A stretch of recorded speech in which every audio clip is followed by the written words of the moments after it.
On trouve dans la Bible de nombreuses références à la parole. La plus célèbre, c'est la tour de Babel. Les hommes décident d'avoir autant de pouvoir que Dieu, de le concurrencer, et pour cela, ils décident de construire une tour qui devra monter jusqu'au ciel.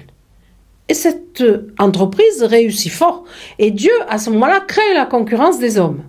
Et pour entraver cette construction, eh bien, il leur inflige une sorte de malédiction. Ils vont parler des langues différentes. À ce moment-là, ils ne s'entendent plus, ne se comprennent plus, et la tour de Babel arrête de monter. Une autre des références à la parole, c'est au moment de la création.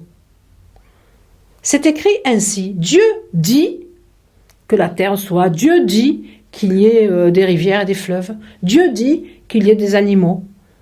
Et chaque fois, et il y eut des animaux, et il y eut la terre, et il y eut les fleuves. La parole, en soi, serait créatrice. Ça paraît étonnant, vous verrez que ça n'allait pas tant que ça. Donc, nous allons parler maintenant de ce pouvoir incroyable de la parole. Deux caractéristiques de la langue sont susceptibles de nous poser des questions. Premièrement, la langue est une structure vivante. Et deuxièmement, une langue est toujours reliée à l'histoire et à la culture du groupe qui l'utilise. La langue est une structure vivante dont, bizarrement, on ne connaît pas le jour de naissance. Comment une langue naît-elle? Comment? À quel moment? Pourquoi a-t-on décidé que le mot table ou le mot messa désignait cet objet-là, cet objet table? Il n'y a aucun rapport. Le lien entre le mot et la chose est totalement arbitraire, injustifié. On ne connaît pas l'origine, on ne connaît pas la raison. Si on ne connaît pas la naissance de cet être vivant qui est une langue, on en connaît bien en revanche son évolution. Une langue est en perpétuel mouvement. Elle perd des mots, elle en trouve de nouveaux. Vous savez bien que chaque année, le dictionnaire récupère de nouveaux mots créés par l'usage, et certains mots tombent en désuétude. Et hélas, une langue peut mourir. Et elle meurt très souvent. Et c'est un véritable drame dénoncé par le linguiste Claude Agege.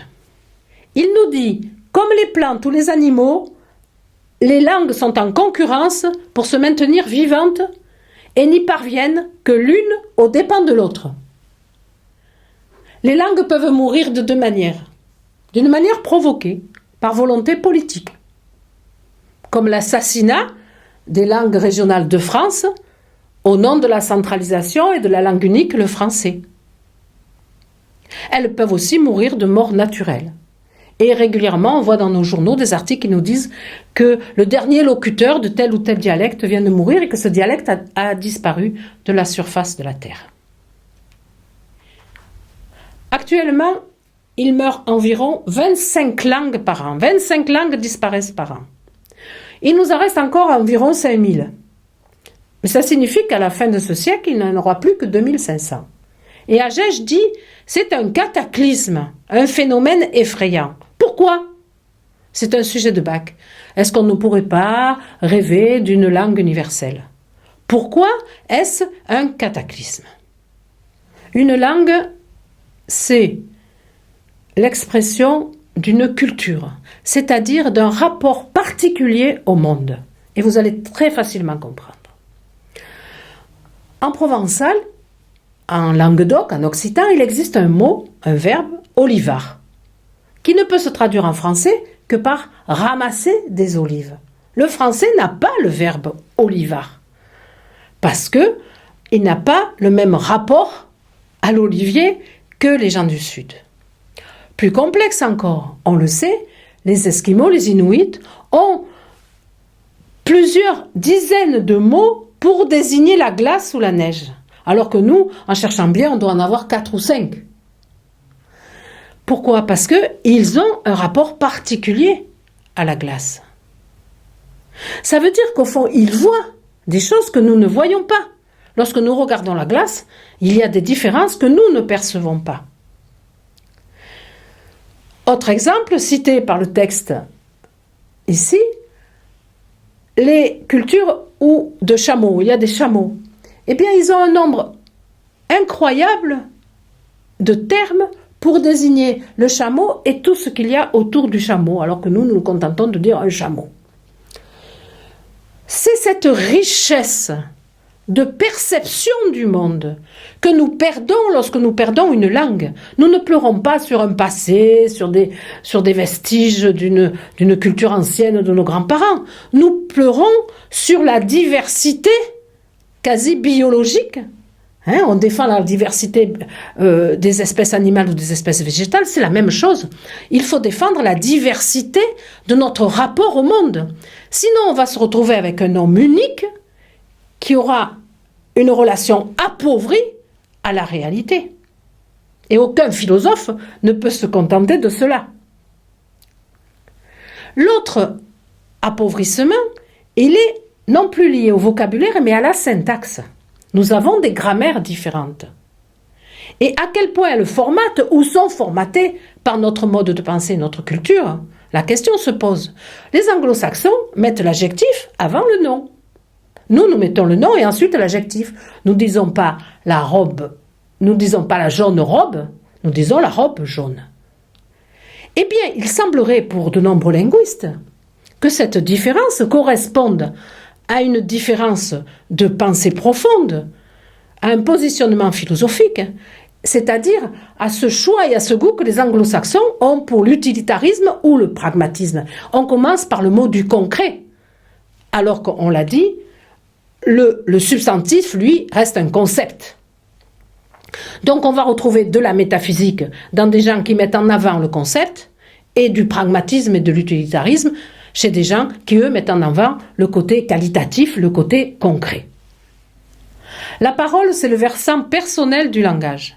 Derrière toute parole, il y a quelqu'un. Il y a une personne particulière. Il y a une intention. Et ça ne se traduit pas que par le choix des mots. Il y a aussi les expressions du visage, les mouvements du corps, la voix, l'intonation, l'accent et même les silences. Et la personne qui est derrière, en parlant, elle s'engage. La parole est quelque chose qui engage. On donne d'ailleurs sa parole pour s'engager. On reprend sa parole pour se désengager. On manque parfois à sa parole. Par ailleurs, prendre la parole, quelque part, c'est prendre le pouvoir. C'est bien pourquoi on n'aime pas qu'on nous coupe la parole. Et des fois, il faut rendre la parole. Et certains veulent reprendre la parole, garder la parole, monopoliser la parole, parce qu'il y a du pouvoir dans la parole. Il y a une possibilité de domination des autres, le pouvoir d'être écouté. C'est le bâton de parole que l'on se passe dans certains cercles et qui est un signe finalement de pouvoir. La parole a un grand pouvoir. On peut persuader. Et c'est bien ce qu'utilisent les gourous de toutes sortes et de tout temps pour manipuler l'esprit des autres. Comment, avec des simples mots, des choses immatérielles qui volent dans l'air, on arrive à manipuler la pensée d'autrui? Dans un texte célèbre, Platon interroge Gorgias pour savoir ce qu'il faut préférer. Vaut-il mieux la beauté? Vaut-il mieux la richesse? Vaut-il mieux la santé? Ou vaut-il mieux le pouvoir de persuader?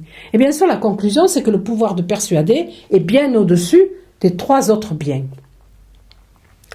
Mais plus encore, on l'a un peu dit, lorsque Dieu dit et les choses apparaissent. La parole est acte. Vous allez me dire, mais moi quand je dis quelque chose, ça ne crée rien, ça ne fabrique rien.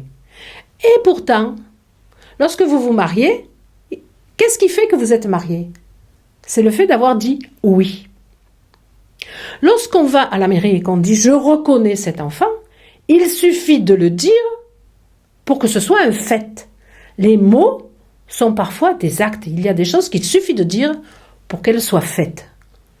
Le dernier pouvoir de la parole, on le trouve dans le dialogue. Parce que le dialogue, c'est l'alternative à la violence.